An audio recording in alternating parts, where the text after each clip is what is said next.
Hello, and welcome once again to another edition of the Brattlecast. Stories about books, old, rare, and out of print. Magazines, too, as you'll hear. The people who buy, sell, appraise, and collect them, and it's never dull. It's always fun with Ken Gloss, the proprietor of the Brattle Bookshop. I'm Jordan Rich.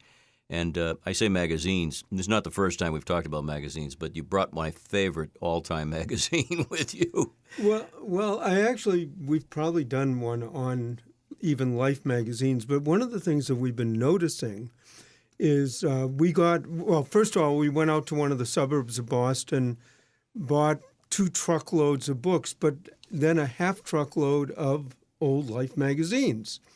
And back before the internet, we used to have a whole wall of just more famous covers of Life magazine hanging on the wall. People would stop, stare at that wall.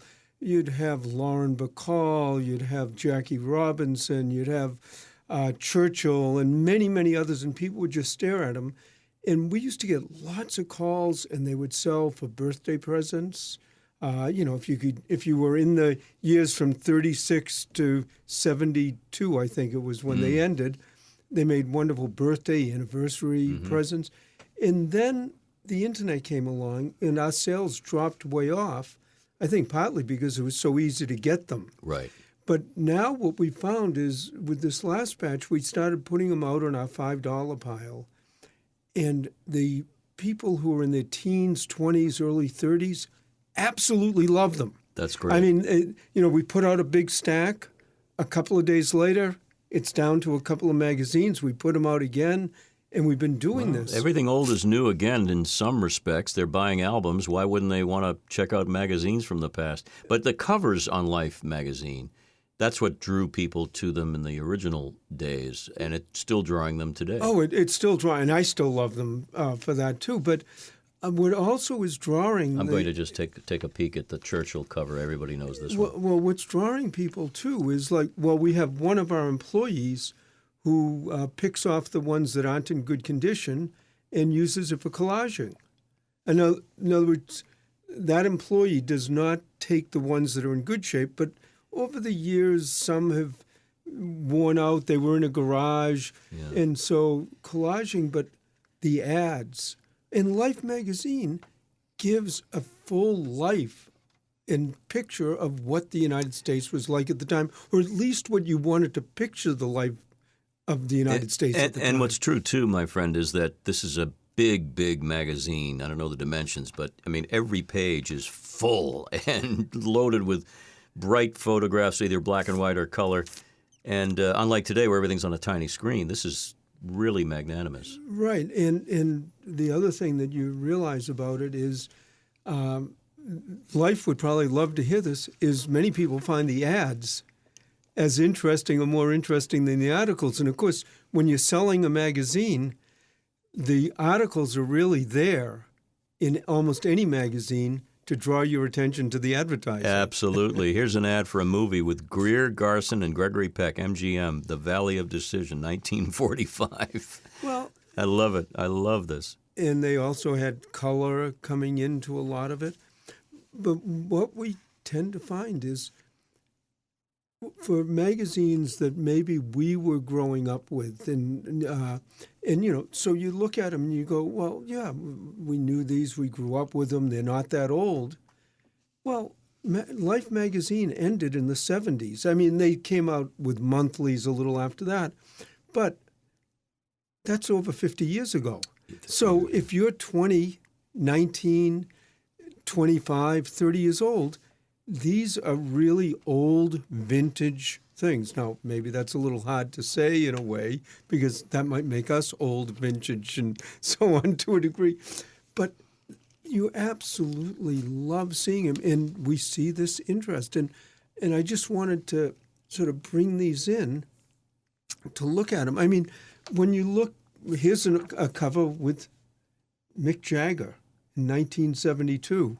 I mean, he's still going. He's 80 plus. He's 80 plus, but he's still out there. And then it also brings back the memories for people who lived through this. My wife Joyce went to a concert at Boston Garden once with the Rolling Stones, and it was a famous Boston Garden concert because the Rolling Stones got arrested in Providence. Mick Jagger or one of the Stones punched a photographer. Oh, I remember that story. And they got arrested. Well, they had Boston Garden absolutely full of people, and mayor at the time, Kevin White, called the mayor of Providence, says, "You've got to get those guys up here or we're going to have a riot." Now, my wife said that the nice part about it, the lead act on it was, quote, Little Stevie Wonder. So he had to play for 3 hours. Didn't he do that? Right, 3 hours. He had to do a 3-hour concert. That's amazing. But life sort of goes back and brings that. I've got one here of Woodstock. And now they had some special issues that didn't come out in the weekly just for newsstands. And it brings me back memories of going to But by the way, Woodstock. Ken, I just caught a glimpse of the price in the Woodstock edition, $1.25, and the price in May of 1945, 10 cents. Well, But that's different time. it's also a different time. And, again, you have to remember, they weren't, the cover price, yes, they wanted people to buy it. They wanted them to put some effort into getting it. They were making their money on the ads. Absolutely. And so they had to Absolutely. have a price where you'd get a lot in there. But I just see people now just thumbing through it like you're doing right across from I'm me. loving this. Of course, I'm a World War II fanatic, and there's a whole section in this particular issue, of course, it's May of 45, of the German surrender, the photographs that you don't see these photographs around much anymore. You'd have to go searching on the web, but it's fabulous stuff. Well, you don't see them, but they really, like I say, what's really hit me was when we put these out in our stands now, it's not the people who grew up with these that are buying them in large numbers. It's the people who are trying to look and see what the world was like well before they were born, or what it's sort of the nostalgia phase, but not their nostalgia. It's the nostalgia of what the country was supposed to be. When old coots like me get really frustrated when Gen Xers or Gen Zs don't seem to know anything about history beyond when they were born, I would say just sit them down with a bunch of Life magazines from various decades. They'd learn more in an afternoon. Well, you look at that, and another thing that I've pointed out to a lot of people, when you look at this type of old photograph, obviously there's a picture, on Churchill on the cover, but sometimes there are pictures of, let's say, we have the Golden Gate Bridge when it was built.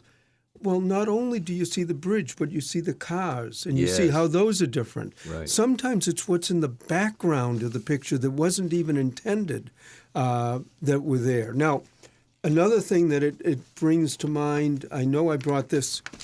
This is 2 back cover ads for Lucky Strike cigarettes, which, Right. Again, you might not look so much. But if you look at the packages, there's 2 big differences between the packages. One is, what's the date? This is 1930s. And this the is other 45. one is 45. Well, one of the things that people might not realize is, first of all, it's telling you how wonderful smoking is, which is a whole other thing. Right. Lucky Strike, the American Tobacco Company, hated the green package. They had been selling them, but they absolutely wanted to get rid of the green package. They tried to, and they did successfully change because women felt the green package clashed with their fashion. And weren't they even got to the point where they changed the world fashion to green in one year to try to sell them, and they were still unhappy with the package. But what color do you think during World War II that was there huge demand for the dyes? Fatigues, green. The green. So Lucky Strike waged this huge campaign, Green Goes to War. And they'd made it a hugely patriotic thing that the green in the green package, they were giving it up for a patriotic privilege. It went to the white with the red in the middle. And that's what we all know, Lucky Strikes, even to this day, if they're still around, I think they are. Right, but it wasn't a patriotic thing. They were trying. There was an excuse to get rid of the green, Interesting, too, about these ads and the spokespeople back in the 30s and 40s, mostly Hollywood stars, many of them. Hollywood stars and the health benefits of smoking and how it helps your throat. But that's another great thing about the magazines like this. First of all, you could then talk about the benefits or the not benefits and how smoking has changed. But a lot of times you look in the background of these pictures, and sometimes that tells you more about the world, what people were wearing, what their fashions were. One special issue I have here, this was from the 1950s, called The American Woman. And the cover picture is the working mother or working mother, Wow. which was a big deal then. It was something new. Yeah.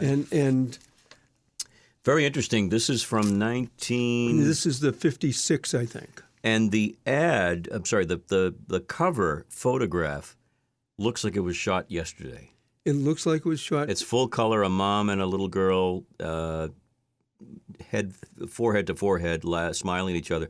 It's brilliantly shot, and it looks very modern, and yet it was 60 years ago, 70 years ago. And also, too, this was with saying working mother. It was this new thing that mothers were working. They were full-time. Whereas if you shot that now, Yeah. it would be, we don't have any time. Trends are in play, and people forget Life magazine was really a news magazine, news and culture, wasn't it? News, well, it was supposed to be showing you the life of the time. Yeah. It wasn't as much news as Time magazine, which was the same company, right. but it was more the life and the culture. And you see the ads for some of the stores and what they were selling, the background in it, what was important, the car ads. Well, there's the 57 DeSoto, the perfect car for a woman. Advertising hasn't changed. They market to demographics, no question about Right, that. and even when you see the ski scenes in one of these, even what you wear out on the mountain has Yes, changed. or playing golf or whatever. golf. So it really has caught on, though, with... What's your the young- supply? Well, right now, it always varies because ideally we'd have none because we would have gotten everything in and we would have sold them. Right now we probably have about 1,000 of them. Oh, my gosh. So our supply at the moment and probably by the time this airs and probably after that, unless one person comes in and says, I've got to buy huge amounts, but we see how much people like it, that we would rather have 2 sell, 3 sell, 5 sell, and keep drawing in. Well, now that I more know you're people. putting them out, I'm going to stop by just for these. Well, what we would probably do for you, we'd even let you go down the basement and look through the big piles. Oh, a special tour. But that would also be a physical workout because you don't know how heavy Life magazines are. Well, I know how heavy the lifting is in your business. We've talked about it many times. Yeah. Oh, it's a fascinating trend, and a very positive trend, I might add. And if you're thinking about the magazines of your past, there's one man to think about, and that's Ken Gloss, and there's one place to think about, and that's the Brattle Bookshop, brattlebookshop.com. And like I say, it's even not our past, the people buying, it's the country's past that fascinates them. I'm happy to hear that. And we're happy to be here with the Brattlecast, coming to you regularly. Thank you for listening. Ken, we'll catch you next time. Thank you. I'd love it. And hopefully we'll keep getting them in for you to look at whenever you want to come in.